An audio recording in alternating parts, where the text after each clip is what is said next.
Sveiki, sveikučiai, mano vardas Evireta, tai mano dvasinis vardas. Ir šiandien aš jums perduosiu žinutę. Štai tokiu gražiu takeliu eidama, tokiame nuostabiame miške atsidūriau. Mane čia atvedė likimas ir aš šiandien noriu su jumis pasidalinti, kas mūsų laukia, jei mes pasirenkam uždaryti savo nekurias karminės patirtis čia ir dabar planetoje Žemė, patirti transformacijas, nes karma užsidaro tik patiriant transformacijas. Tokia jau ta mūsų kelionė čia Žemės planetoje dabar įmanoma. Taigi pasidalinsiu, ką mes galim gauti kaip apdovanojimą, kai atliekam tam tikrus žingsnius, sprendimus ir uždarom tą savo karmą, patiriam transformacijas. Tai visų pirma, mes pradedam jausti begalinį dėkingumą. Dėkingumą už viską. Už kavos puodelį, už beržą, kuris auga už jūsų lango, už saulę, kuri šviečia jums, už nuostabius debesis, kurie yra taip pat angelų žinutės mums, jeigu mes jas skaitome. Tai vat, gaunam tokį dėkingumo jausmą, kuris yra visai kas kita nei džiaugsmas, kai mes kažką gaunam ar pasiekiam, ar turim, tai kai mūsų širdis dar miega ir mes irgi be jokios abejonės patiriam tam tikrų nuostabių akimirkų ir džiaugsmo, ir džiugesio, tačiau tai yra visai kas kita nei tai, ką mes gaunam po mūsų transformacijų. Tai yra tas dėkingumo jausmas, kuris tave apima, užvaldo ir jis yra begaliniai nuostabus ir nepaprastas, kai tu jauti dėkingumą už naują dieną, už naują rytą, už saulę, štai vat, už tuos medžius, už viską, tu jauti begalinį dėkingumą, kad gali gyventi čia šitoje planetoje ir patirti šitą gyvenimą. Net užsimiršta visos praeitų laikotarpių kažkokios tai nuoskaudos, skriaudos, kažkokie įvykiai nemalonus. Tai tiesiog tas dėkingumas labai pakeičia gyvenimą. Tai yra vienas iš tų aspektų, kuris atsitinka mūsų gyvenime transformavus karmą. Taip, dar yra toks aspektas, kad mes dažnai žmonės, kurie galbūt buvom jautresni visada ir šiaip galbūt didesnę gyvenimo dalį kažkaip jautriau reaguodavom, pergyvendavom, išgyvendavom dėl įvairių situacijų mūsų pačių gyvenimuose, dėl mūsų artimųjų, mylimų žmonių galbūt situacijų, dėl bendros situacijos visame pasaulyje, galbūt būdavo labai liūdna ir negera. Tai dar vienas labai džiugus momentas yra tai, kad mes tarsi atsiribojam nuo visų kitų pasaulio aplinkos ir netgi ir mūsų pačių artimųjų, irgi tų jausmų ir būsenų, įvykių ir atsitikimų.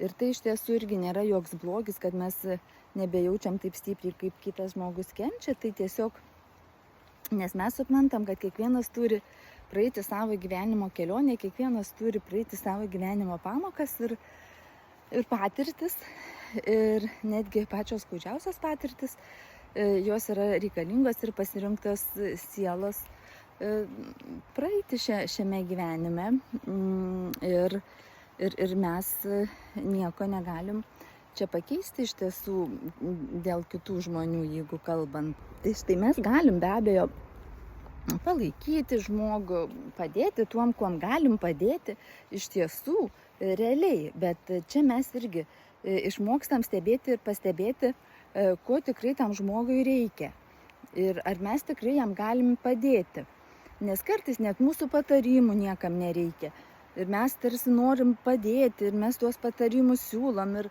rekomendacijas teikiam, o žmogui to visai visiškai net nereikia. Taip, išklausyti kartais karts nuo karto galbūt reikia, bet jeigu tai pasidaro, žinot, kaip vienam yra labai blogai ir jis visą laiką tada, žodžiu, skundžiasi ir kai tik susitinki, pokalbis tik apie tai, kaip jam sunku, negera ir koks jis nelaimingas ir kažkas turi dėl jo padaryti. Tai žodžiu, ir tu kitas iki jauti ir kaltę, ir liktai ir nori padaryti, bet nežinai, ką daryti.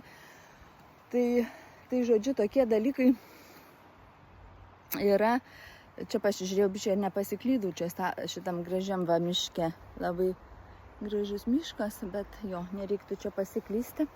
Gal aš čia teisingų keliu einu, pamatysiu, žodžiu.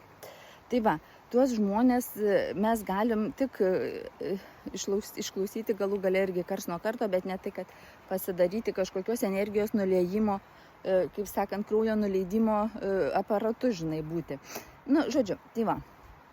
Tai kitas momentas, kad mes sugebam tarsi atsiriboti nuo svetimo žmogaus skausmo, nes mes jo iš tiesų ir negalim nei pergyventi, nei pakeisti. Žmogus tik pats gali savo emocinę būseną transformuoti. Ir va tas suvokimas irgi yra labai labai nuostabus ir nepaprastai jisai pakeičia žmogaus suvokusio tai likimą, gyvenimą, žodžiu, visą tą prasmę būseną gyvenimo. Tai va, kas čia dar atsitinka?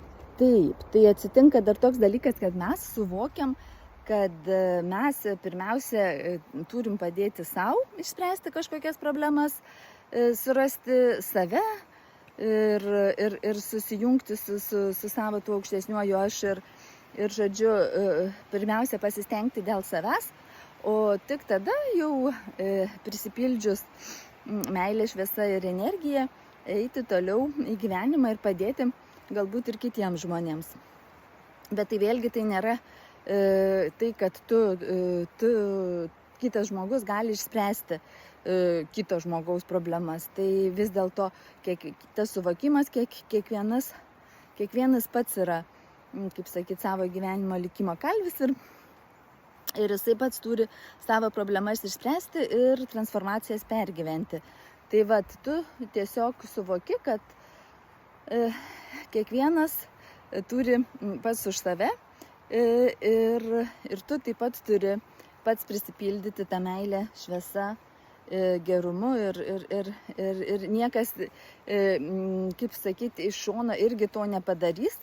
Jokia antra puselė, vyras ar žmona, ar nežinau, draugas ar draugė, ar vaikai kažkokie, jų meilė negali pripildyti tuščios širdies.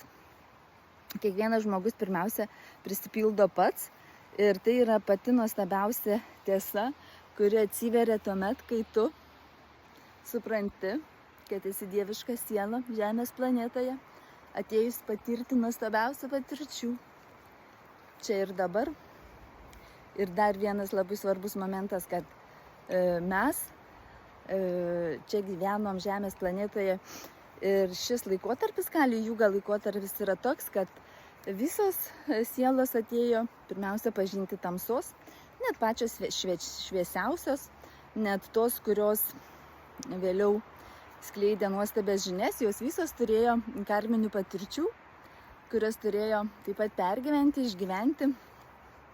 Taigi, dėl to priimti viską tai, ką mums davė gyvenimas, liūdno, skausmingo, galbūt labai skausmingo, bet žinoti, kad visą tai galim transformuoti. Tai ir aš noriu jums perduoti, pakartoti didžiosiomis raidėmis, kad jūs, kad ir ką buvot patyrę, kad ir ką išgyvenat, ar dabar išgyvenat, jūs galit jaustis visiškai kitaip. Galit jaustis be galo mylimi ir dėkingi. Pas mus atskrido genys. Aš jums labai noriu parodyti genį. Nežinau, kaip jį parodyti.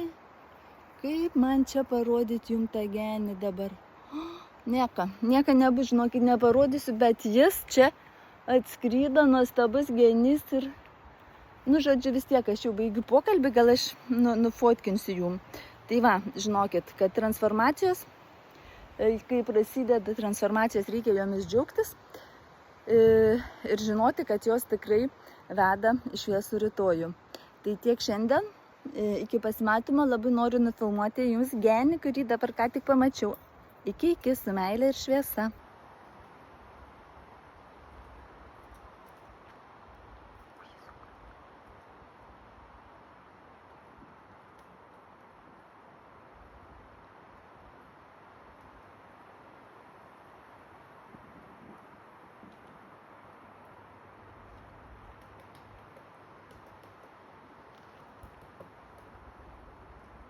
Štai dar ką norėjau jums pasakyti. Iš tiesų, dar kas atsitinka, kai, žodžiu, mes uždarom šitą visą karmą, praeinam transformacijas ir, žodžiu, pasirenkam gyventi kitaip, atsitinka labai stiprus jausmų antplūdis. Visas pasaulis pasidaro daug gražesnis, spalvos ryškesnės, gėlės gražesnės, kvapnesnės. Skoniai pasidaro stipresni, net pats paprasčiausias maistas tampa nepaprastai skanus. Duonos gabalėlis su sviestu ar nežinau, iš daržo nuskintas pomidoras ar agurkas.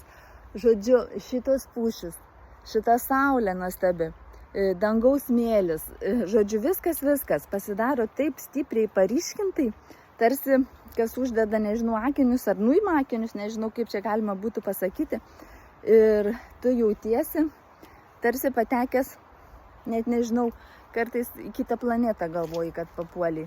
O čia yra ta pati Žemė, kur yra labai daug blogio, labai daug tamsos, labai daug blogų dalykų. Bet jeigu tu renkiesi matyti gerus dalykus, renkiesi savo širdies šviesą, tuomet tu esi laimingas ir aplink tave taip pat sukasi laimės burbulai.